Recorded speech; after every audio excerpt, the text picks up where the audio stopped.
North Dakota first.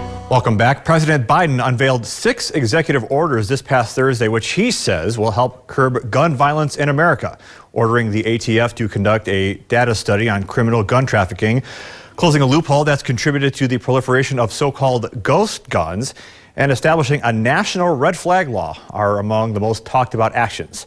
Senator Kevin Cramer joins us now to talk about these orders and their meaning for North Dakota. Thanks for joining us, Senator. Thank you for the opportunity. Absolutely. What's the number one thing you oppose in the president's announcement?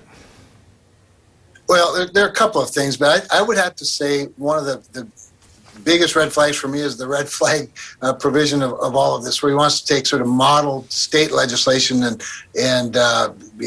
serve it up as a best practice, whether or not to create a national red flag law or whether it becomes a standard for state red flag laws. That one concerns me, and the reason it does is because it proposes to require some sort of due process for somebody to get the rights that are inherent in the Constitution. They shouldn't need to have due process to get a right that's already guaranteed them. The due process should come with a move to remove those rights. And so the red flag laws have always been a concern to me because I just think they're fundamental. The other thing I would say, I just don't see a lot of emphasis on helping us enforce existing laws. And there are a lot of laws on the books that either get ignored or that states and local governments aren't enforcing, particularly getting people on the NICS list, the National Instant Criminal Background list.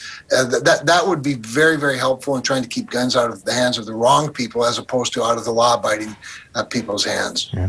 Sadly, as you know, we've had multiple mass shootings to start this year. In the month of March, we had shootings in Georgia and Colorado that resulted in 18 deaths. If not gun regulation, what should be done by Congress to stop these mass murders from happening?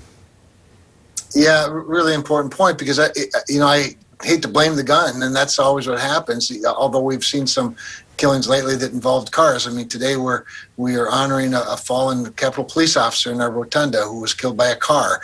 And so it's not about the weapon so much. So then what is it about? Well, it's about the people doing the killing.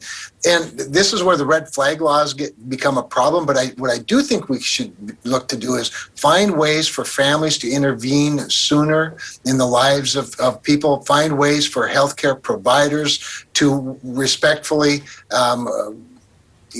help a patient, for example, that seems likely to harm themselves or others, and then intervene with a family member.